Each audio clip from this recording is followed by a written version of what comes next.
Eu sou contra as mentiras que colocam como se fossem verdades para o povo acreditar e o povo acredita. É isso que eu sou contra. Eu sou contra as coisas que são contra a palavra de Deus. E dízimos, tá? Aí é ponto pacífico, eu não tenho nem o que discutir, eu não discuto mais sobre esse assunto. Já perdi muito tempo com isso. Isso é para cego que não quer ver. Eu não tenho um jeito mais bonito, mais carinhoso de falar.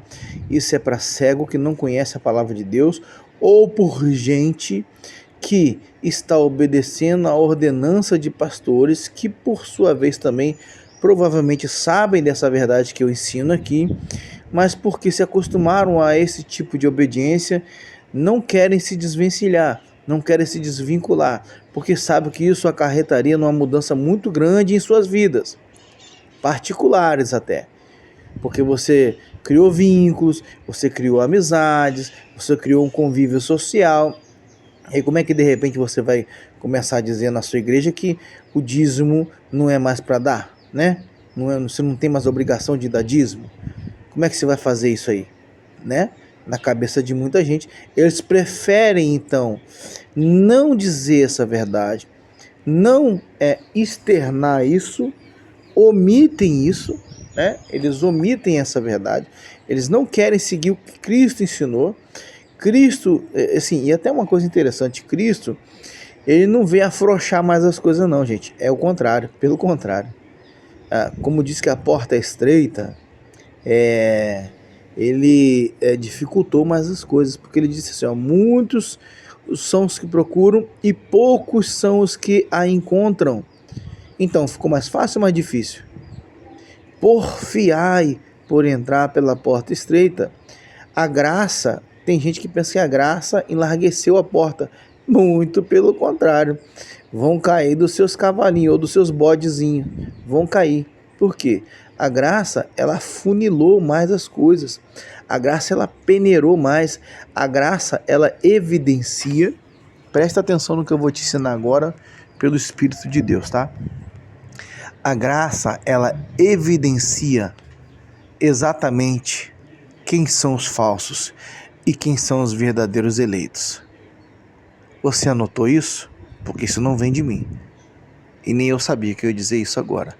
Vou repetir. A graça, ela evidencia quem são os falsos e quem são os verdadeiros eleitos de Deus. Então, a graça, ela funilou o negócio, sabe?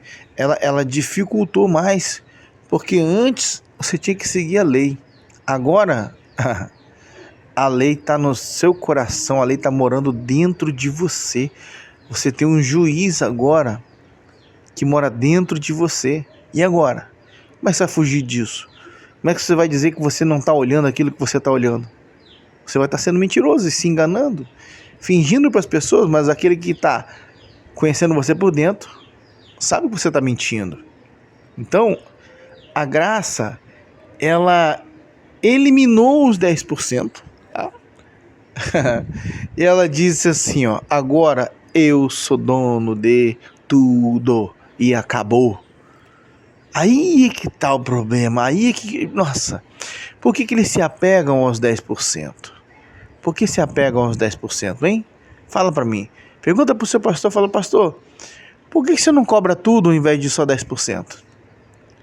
Primeira coisa, queridos e amados, 10% é mais fácil, é mais garantido. A pessoa, só 10% eu vou dar. Mas 10% de 1 milhão já não é tão fácil assim do cara se desvencilhar e, eu vou dar. Não, já pensa um pouquinho mais, né? E por que só 10% e não tudo? Por que nenhum pastor fala assim, ó, você é obrigado a dar tudo? Porque Deus mandou você dar tudo. Porque ele sabe que isso é antibíblico.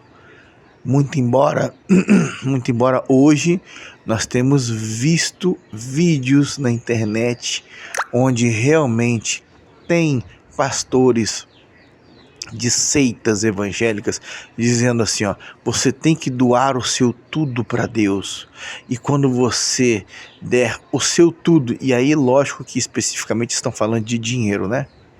quando você doar o seu tudo, quando você der o seu tudo para Deus, aí sim você vai ter tudo de Deus. Olha só que camada de vagabundos, safados, lobos sem vergonhas. E o problema é que quando essa gente fala sozinha e não tem seguidor, é uma coisa. Agora, quando eles têm seguidores, aí esqueça, a cegueira é coletiva, a cegueira é generalizada. E um defende a visão do outro que também é cego. Aí acontece que não adianta você ficar falando contra e falar, olha, meu irmão, tá errado. Se você tiver a oportunidade de ensinar, como eu faço às vezes, pego um em particular, mostro os textos bíblicos, ensino e tal. E a pessoa, olha, já teve gente até aqui para mim, aqui, né, na minha casa, que eu peguei para mostrar os textos e tudo. A pessoa falou assim, ó, você sabe que você tem que ter muita coragem para falar o que você tá falando, né? Eu falei, eu sei. Porque a pessoa, assim, ela viu que não é aquilo que está ecoando na multidão. Aquilo que a manada, aquilo que a boiada, aquilo que o gado gosta, aquilo que, sabe, eu tô indo junto com a massa. Não, não, não, não. Eu pego o texto bíblico, mostro, leio, explico, e aí a pessoa, se quiser, ela abre o olho, se não, continua na cegueira, porque você tem suas amizades, né? Você tem o seu convívio social, você acostumou a obedecer ao seu pastor, que é um homem de Deus, honrado e tudo mais, né? Mas preste muita atenção. Eu não estou inventando, eu não inventei a roda, meu Deus, eu não inventei a roda. Ela já foi inventada há muitos anos atrás. Eu não estou reinventando o evangelho, é o contrário. Vivemos décadas e décadas de mentira. E aí agora está vigorando uma palavra que diz assim, nos últimos dias derramarei do meu espírito sobre toda a carne. E aí Deus descreve ali no texto o que ele vai fazer. É como se ele desse um sopro e mostrasse o que está embaixo. É o que está acontecendo nos nossos dias. O problema é que aqueles que estavam e estão ainda dormindo não querem acordar. Mesmo depois de Deus assoprar a poeira da religiosidade de cima, eles não querem acordar, não querem ver o que Deus está mostrando. Só que uma coisa é quando você não tem conhecimento daquilo que Deus está falando. Outra coisa é quando Deus te mostra a verdade e você mesmo assim insiste no erro. Aí passa a ser pecado. É verdade. Quando Deus te fala que uma coisa é errada, preste atenção, porque eu nem imaginava que eu ia dizer isso agora, tá?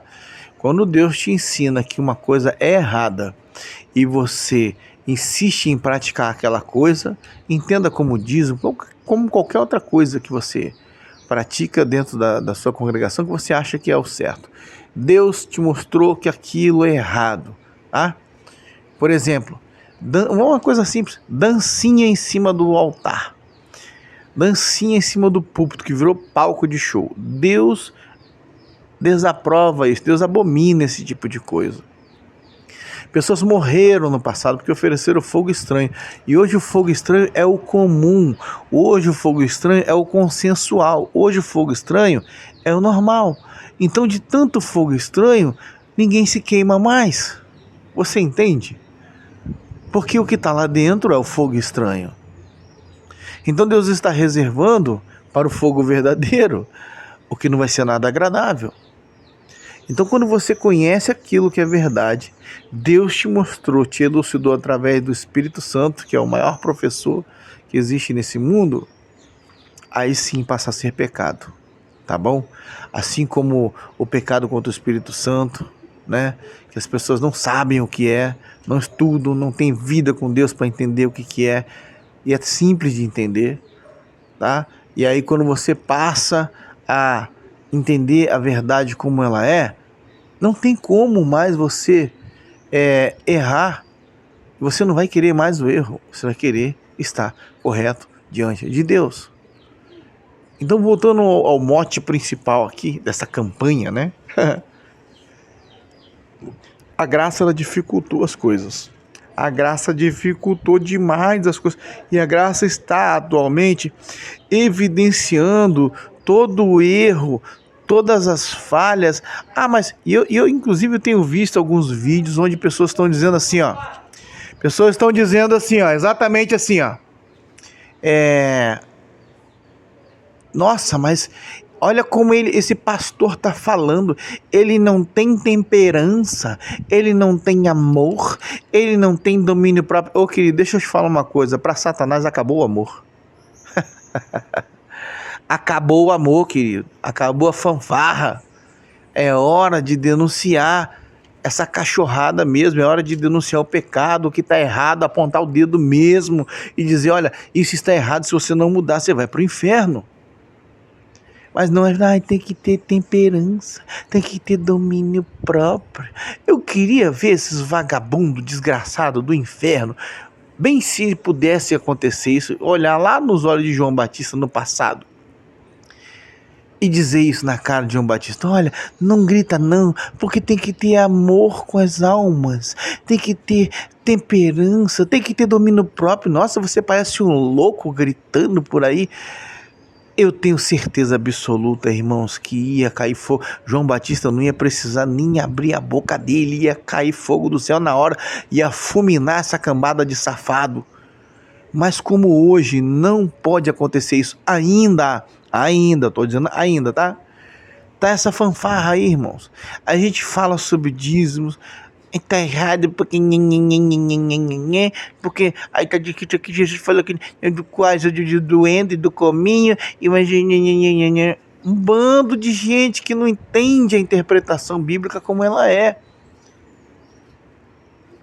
Um monte de porcaria de pensamento, sabe, forjado, cravado na alma, no pensamento frio desse por Satanás.